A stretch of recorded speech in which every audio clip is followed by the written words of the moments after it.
Imagine if every state had to field an NFL team made exclusively out of players from that state. Which state would come out on top? Today we're gonna find out, and it might not be the one you think. Of course, not every state is gonna be up to this challenge. I think I would rather motorboat a hornet's nest than try to put together a full roster for Team Rhode Island. Instead, after scrolling through the hometowns of literally every relevant NFL player, I've identified 4 states that stand out above the rest. And honestly, if you think about it for more than 5 seconds, you could probably figure out which ones they are. We are gonna be putting together rosters for Team California, Team Texas, Team Florida, and Team Georgia. And how are we gonna determine who's the best? We're gonna compare each team's position groups as we go and assign points based on their ranking. For example, let's say we think Team California has the best tight ends. Team Georgia has the second best, Team Florida third, and Team Texas fourth. Team California would get 4 points, Georgia 3, Florida 2, and Texas 1. We'll do this for every position group, and the state with the most points by the end will be declared the best team. Quick disclaimer, the states the players represent in this video are based on where they were born. I specify that because there were some people on my hometown running backs video very upset that I said Saquon Barkley was from New York. Which is fair. He did move to Pennsylvania when he was 4 and considers that to be his real home, and I would too. But birthplace is what Pro Football Reference provides, and they're by far the best and essentially only resource for a project like this, outside of me literally asking each player where they're from. So this is what we're going with. Let's start with everyone's favorite position, and I'm not talking missionary,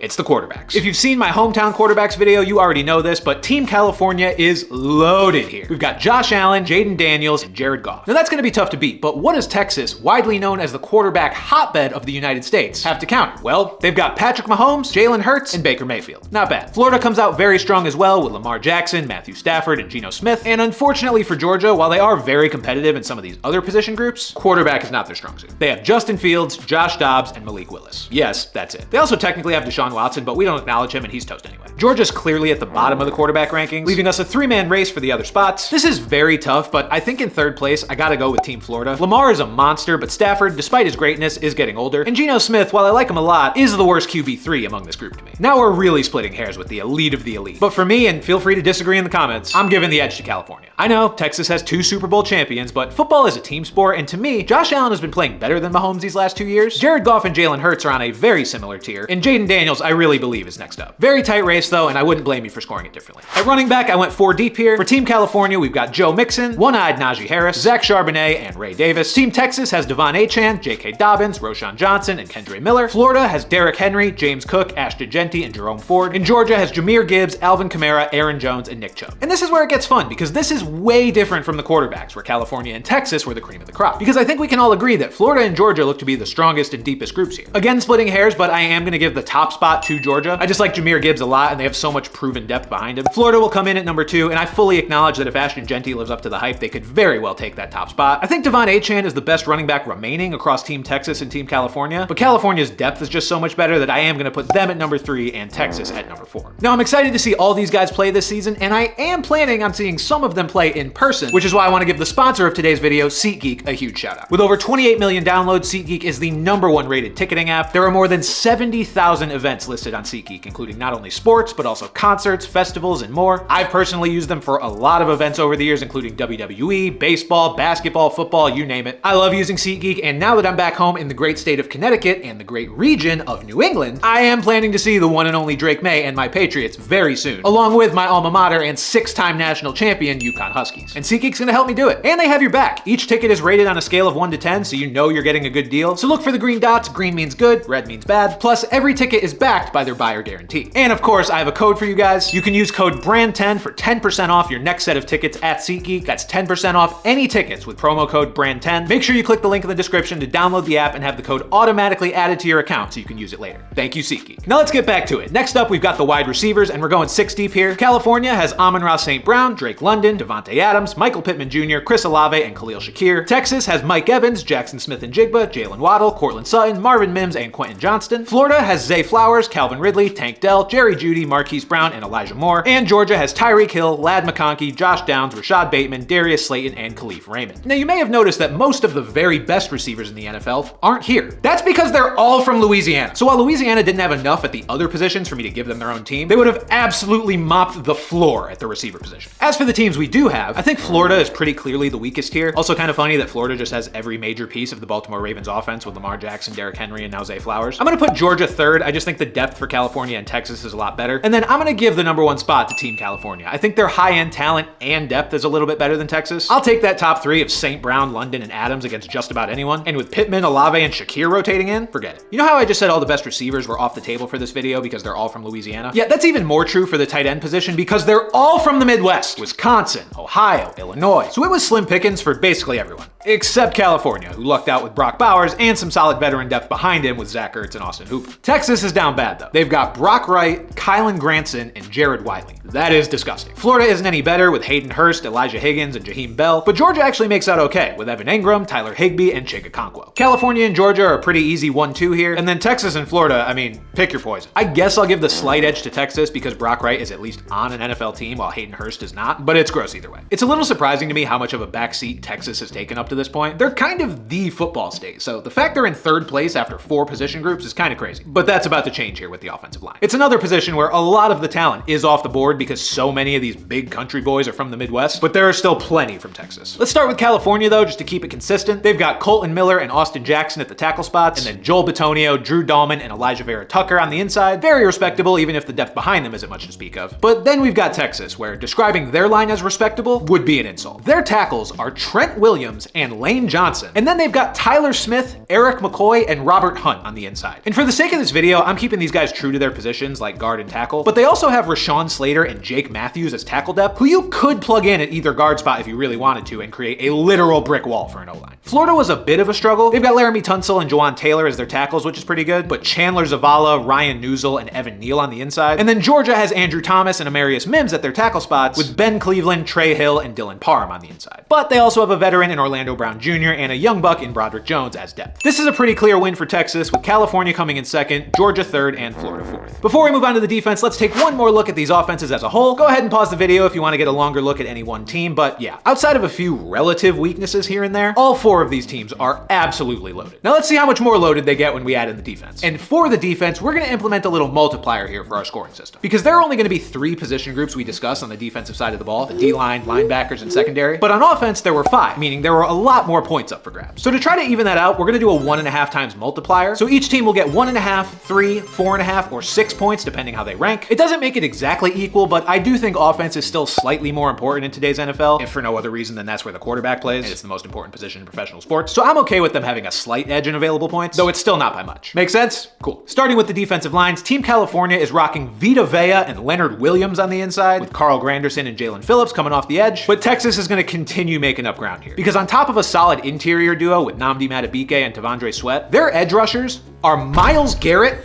and Max Crosby. If you're an opposing quarterback staring down that duo, you essentially have 2 options: retire or die. Team Florida's unit isn't too far behind though, because they've got Jalen Carter and Jervon Dexter on the inside, and outside, Nick Bosa and Trey Hendrickson. Another pair of edge rushers that can cause poop to appear in the pants of even the most elite NFL signal callers. And Team Georgia rounds us out with a stout interior of Derek Brown and Grover Stewart, flanked by Jonathan Grenard and Nolan Smith on the outside. Definitely no bad units among this group, but I'm gonna give first place to Texas because that Garrett-Crosby combo is just undeniable. Second, we'll go with Florida, and third and fourth place are very close, but I'm gonna give the edge to California. That interior of Vea and Williams is diabolical, and their depth is a little bit better too. On to the linebackers, and I did keep things a little more fluid here. I wasn't afraid to put multiple middle linebackers as starters on the same team, for example, because at the end of the day, we know they can shift over, and we just want the best players on the field for each of these teams. With that said, Team California is starting 2 middle linebackers with Fred Warner, Bobby Wagner, and Bobby Okereke forming an absolutely elite linebacking trio. Texas counters with Nick Bolton, Jordan Brooks, and Terrell Bernard. Florida's group is a certified problem with Khalil Mack, Brian Burns, and Levante David. And Georgia is no slouch either, with Roquan Smith, Ernest Jones, and Quay Walker. That California group has to get the #1 spot, with Florida coming in at number 2, Georgia at 3, and Texas at 4. Now we've got the DBs, and this one surprised me because I did not expect one of these states to be such an absolute factory for defensive backs the way they are. I'm not talking about California, although they're definitely formidable with Trent McDuffie, Jalen Johnson, Jalen Thompson, and Cam Bynum as their starters with plenty of depth behind them. And I'm not talking about Texas, who also has an impressive starting unit of Christian Gonzalez, Reek Woolen, Jalen Petrie, and Deshaun Elliott. I'm talking about Florida, who hasn't placed first in anything up to this point, but is apparently the DB capital of the world. Their starters include 3 All-Pros from this past season and the Defensive Player of the Year, along with more depth in the Pacific Ocean. Their starters are Patrick Surtain, Devin Witherspoon, Kirby Joseph, and Derwin James. And then they have about a million high-end DBs backing them up. Just ridiculous. And up north a bit, Georgia's pretty stacked too, with Kenny Moore, J.C. Horn, Xavier McKinney, and Kyle Duggar with some solid depth of their own. Florida obviously gets the top spot here, followed by Georgia, then California, and then Texas. Lastly, we've got special teams, and let's be honest, special teams don't deserve to affect these results in any meaningful way, so we're gonna cut the scoring on this one. Good kickers and good punters matter on normal teams, but we're not gonna give them that much sway when rosters are this stacked. I think it's fair to factor in the other positions a little bit more. So for this one, first place will get 2 points, second will get 1.5, then 1, then a half. I think that's fair. California has Jason Myers at kicker, Brian Anger at punter, and Aaron Brewer at long snapper. Yes, I even did the long snappers for this, you're welcome. Texas has Chris Boswell, Braden Mann, and Zach Wood. Florida has Eddie Pinheiro, Tommy Townsend, and Charlie Hewlett. And Georgia has Harrison Butker, AJ Cole, and Josh Harris. Chris Boswell was arguably the best kicker in the league last year, and Braden Mann is a great punter, so Texas is gonna get the 1 spot here. Georgia gets the number 2 spot. Butker had a down year because he was banged up, but AJ Cole is arguably the best punter in the league, so he makes up for it. California comes in 3rd with Myers and Anger, and then 4th is Florida with Eddie Pinheiro, who is not currently on a roster, but is still the best option here, and Tommy Townsend. But that'll do it. Final score: California 30, Texas 24, Florida 23.5, and Georgia 22.5.